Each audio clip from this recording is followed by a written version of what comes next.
আমরা প্রিপারেশন করছি WB TET 2025 জন্য। প্রশ্ন হচ্ছে কত শূন্য কি একটি মূলদ সংখ্যা? এটার উত্তর জানতে গেলে আমাদের এই নাম্বার সিস্টেমটা বুঝতে হবে। এখানে বলতে চাইছে, এখানে লেখা আছে কি 1 2 3 4 5 6 7 করে এরকম যতগুলো সংখ্যা আমার হবে সেগুলোকে আমরা বলছি কি স্বাভাবিক সংখ্যা।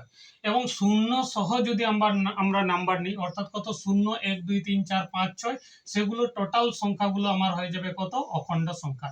এবং অখণ্ড সংখ্যার সাথে যদি আমরা নেগেটিভ সংখ্যাগুলোকে নিই অর্থাৎ কত মাঝখানে শূন্য রেখে এদিকে -1 এদিকে কত হচ্ছে -2 এদিকে কত হচ্ছে 1 2 3 এরকম করে যদি যাই তাহলে আমার এই পুরো সংখ্যাটাকে আমরা বলবো কত পূর্ণ সংখ্যা। এবং পূর্ণ সংখ্যার সাথে যদি আমরা এই ভগ্নাংশের মতো করে অর্থাৎ p/q আকারে সংখ্যাগুলোকে নিই তাহলে পুরো সংখ্যাটাই হয়ে যাবে কত মূলদ সংখ্যা। তাহলে আমরা দেখতে পাচ্ছি মূলদ সংখ্যার মধ্যে কি আছে শূন্য আছে অর্থাৎ কত আমরা এই শূন্যকে প্রকাশ করতে পারি কত শূন্যকে প্রকাশ করা যেতে পারে p/q আকারে, যেখানে কত q নট ইকুয়াল টু শূন্য অর্থাৎ মূলদ সংখ্যার সংজ্ঞা। অর্থাৎ শূন্যকে আমরা লিখতে পারি 1/0/1 অর্থাৎ আমরা যখন এখানে p/q আকারে এখানে কত q সমান কত হচ্ছে 1 আর p সমান হচ্ছে কত শূন্য অর্থাৎ আমাদের এখানে স্যাটিসফাই হচ্ছে q নট ইকুয়াল টু শূন্য। তাহলে এখানে p/q আকারে প্রকাশ করতে পারছি তাই এটা হবে শূন্য একটি মূলদ সংখ্যা।